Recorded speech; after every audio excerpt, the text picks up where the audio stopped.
কুঞ্জলতা প্ৰকাশন গোষ্ঠীৰ ব্যতিক্ৰমী প্ৰয়াস নিমাতী ঘাটৰ পৰা মাজুলীলৈ চলাচল কৰা ৰূপেক্সৰ ওপৰতে তেখেতসকলে 5খনকৈ গ্ৰন্থ উন্মোচন কৰে।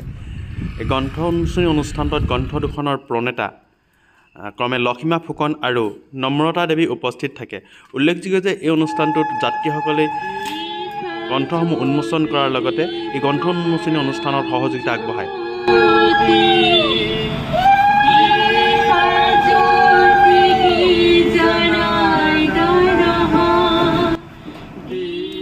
লক্ষ্মীমা ফুকনৰ সৰ্বগুণাকৰ শ্ৰীমন্ত শংকৰদেৱ আৰু নম্ৰতা দেৱীৰ মাজুলী শিক্ষক গ্ৰন্থ দুখনৰ লগতে মুঠ 5খনকৈ গ্ৰন্থ উন্মোচন কৰি উন্মোচকসকলে কয় যে এই গ্ৰন্থকেইখনে সমাজত যথেষ্ট সমাদৰ লাভ কৰিব।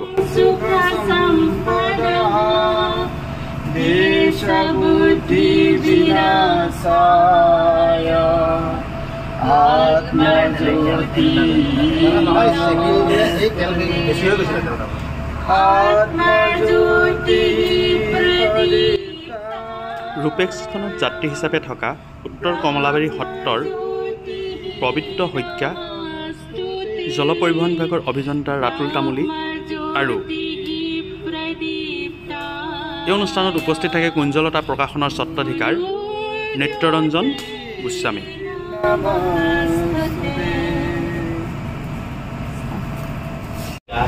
তেখেতসকলে আমাক নাৱতে নিমন্ত্ৰণ জনালে যে কিতাপ 5খনি আমি উন্মোচন কৰিব লাগে। গতিকে আমি বৰ আনন্দিত।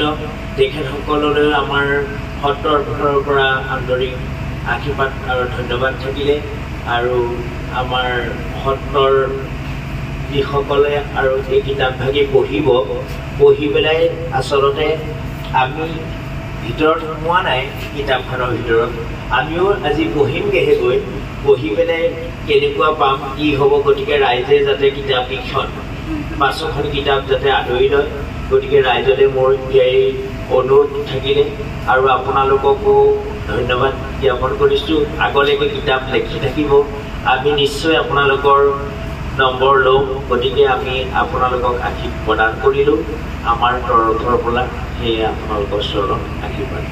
কিতাপ উন্মোচক হিচাপে যিটো দায়িত্ব দিলে ইমানৰ যোগ্য হয় বুলি মই নাভাবোঁ, তথাপিতো সুবিধাটো দিয়াৰ কাৰণে তেখেতসকললৈ ধন্যবাদ জনালোঁ।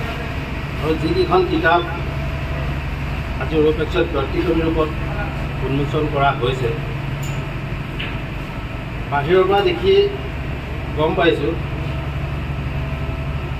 ভালেই হ'ব, ভিতৰখন ভালেই হ'ব, বহুত ভাল হ'ব।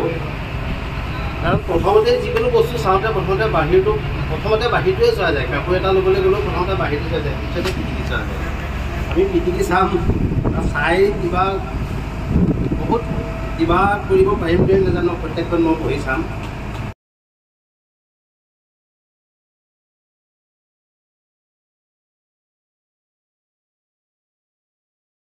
বুলি আশা কৰিছোঁ।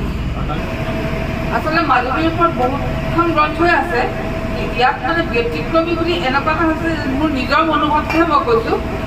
গুৰুজনাৰ যি সৃষ্টি, গুৰুজনাৰ সৃষ্টি, অমৰ সৃষ্টি, সত্ৰসমূহৰ বিষয়ে নৱপ্ৰজন্মক সত্ৰসমূহৰ নিয়মাৱলীৰ পৰা আদি কৰি গোটেই কথাখিনি পুনৰবাৰ নৱপ্ৰজন্মক জনোৱাৰ প্ৰয়াসেৰে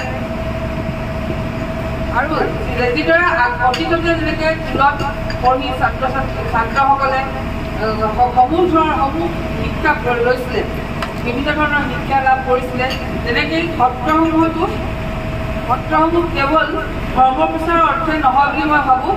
এই সত্ৰসমূহৰ পৰাই মানুহে শাৰীৰিক, মানসিক আৰু বৌদ্ধিক বিকাশৰ বহুত ফল আছে বুলি ভাবিব পাৰি। আৰু তেনেদৰেই সত্ৰসমূহত থকা সেই ছাত্ৰসকলে বুনিয়াদী শিক্ষাৰ লগতে সহবিদ্যাত্মিক দিশতো সকলো দিশতে আগবাঢ়ি যোৱা আমাৰ চকুত পৰিলক্ষিত হৈছে। গতিকে সেই গোটেই কথাখিনি নৱপ্ৰজন্মৰ মাজত বিলাই দিয়াৰ প্ৰয়াস কৰা হৈছে। গ্ৰন্থ উন্মোচনৰ অনুষ্ঠান, এই অনুষ্ঠানটি এক ব্যতিক্ৰমী ৰূপত আমাৰ সকলোৰে মাজত থাকি যাব বুলি মই ভাবিছোঁ।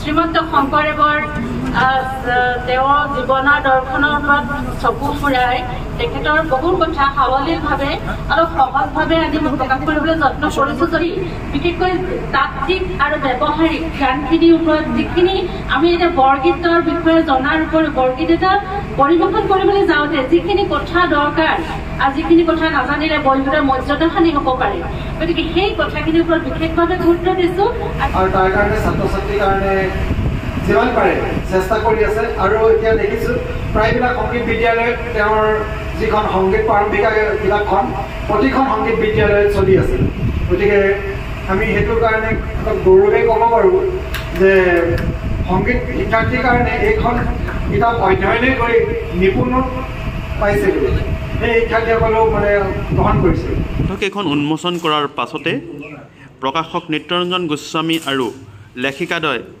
লক্ষ্মীমা ফুকন আৰু নম্ৰতা দেৱী উপস্থিতিত মাজুলী গড়মূৰ প্ৰেছ ক্লাবত এখন সংবাদমেল সম্বোধন কৰে সংবাদমেল সম্বোধন কৰি প্ৰকাশক আৰু লেখিকাদ্বয়ে উল্লেখ কৰে যে গ্ৰন্থ দুখনি যিহেতু মাজুলী কেন্দ্ৰিক সেয়ে মাজুলীতে এই গ্ৰন্থ দুখন উন্মোচন কৰাৰ সিদ্ধান্ত